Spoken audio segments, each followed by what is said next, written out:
Dr. Joe Haraszti, world-renowned psychiatrist, addiction specialist, and we have another questionable celebrity story tonight. I'm looking at Charlie Sheen with, I don't know, amazement, horror, shock, all over apparently a missing watch, a really valuable watch, but a watch. Tears up a hotel room. There with, you know, in the same hotel with his little children. An ex-wife.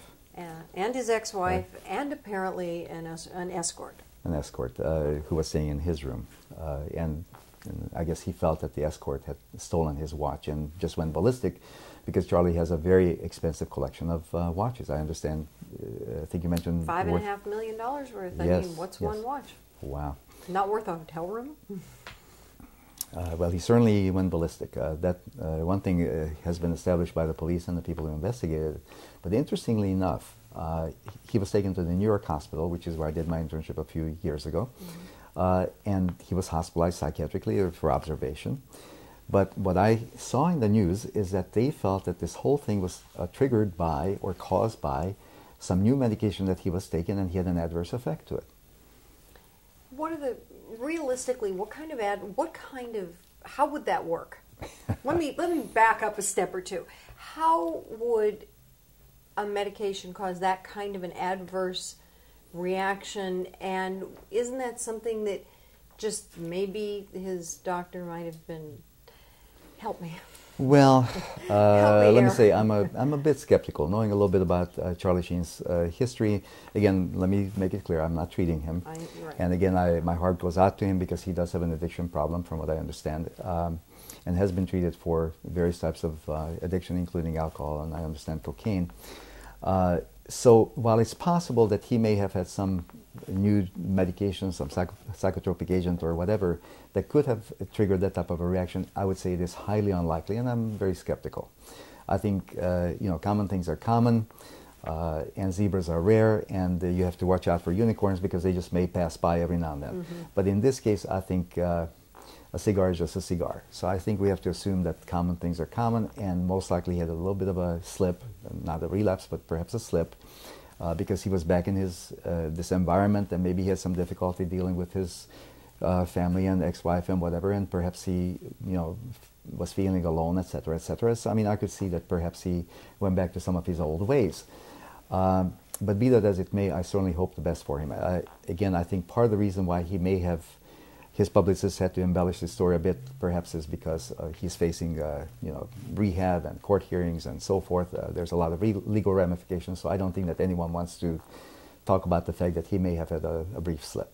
Well, a bad temper, right. And in a very public place, in a very public setting, with little kids being, and I think that if we want to put this into perspective, this sort of thing happens every day in other families, all the time, that not in front of cameras. Exactly. And maybe the takeaway message here is, what happens to people who are in this kind of situation? Clearly this is a man who's locked in a battle with something. I mean, whether his addictions or his anger or whatever it is, and it is something that's played out over and over and over again with people all over this country, all over the world. Sure. No, he's obviously, again, a very talented man who is very good at what he does, a great actor, comes from a great family, and so on, but he does have his demons, and I don't think he's ever been able to gain control over his addiction, which may be due to the fact that he's never surrendered to the fact that he's powerless.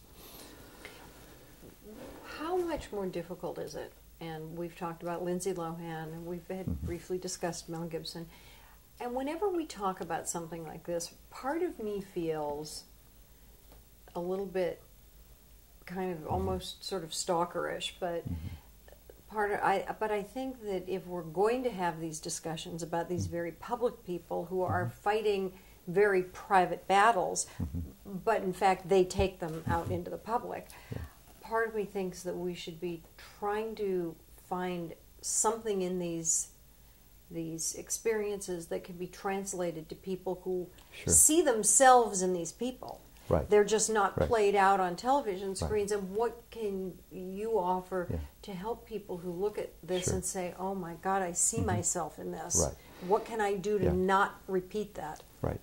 Well, I think what we need to do is, first of all, recognize that we live in a reality world. I mean, this is the ultimate reality show, where these celebrities live their lives under a goldfish bowl and under a magnifying glass, a microscope, and everything that they do is scrutinized by everyone. So we need to have some empathy for them and some understanding, and to realize that there, but for the grace of God, go we.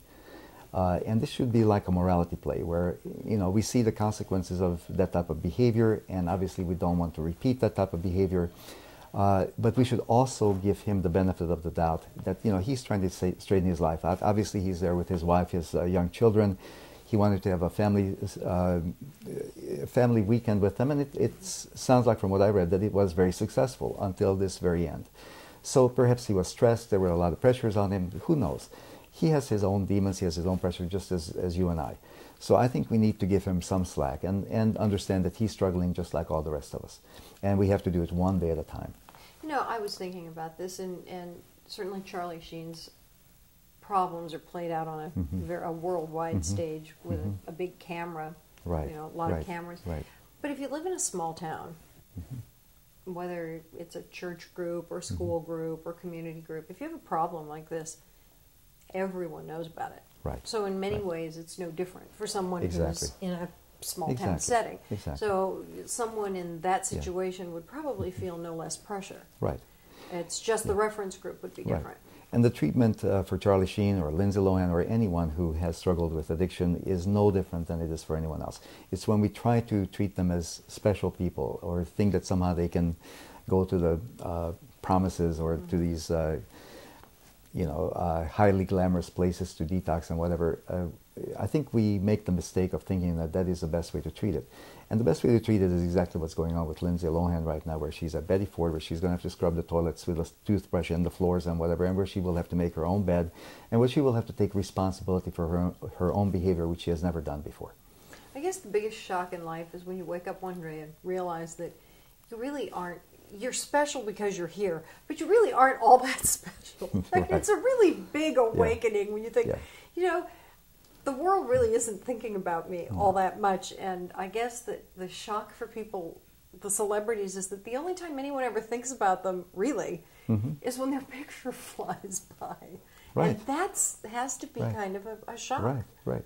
Well, it was said about Michael Jackson that he was a very lonely person, and the only time he ever felt alive is when he was on stage. He felt very lonely the rest of the time. It's very sad. Yeah. That's a very, very sad. Yeah. Well, we certainly wish Charlie Sheen and Lindsay Lohan and everyone else who's caught up in that horrible, and the people who are just faced with this horrible battle and all the demons that go with it, the very best. And as I said, I don't think we're trying to be stalkers or intrusive, but it is an opportunity to provide people with the help they need. Right. It's a learning opportunity. Yeah.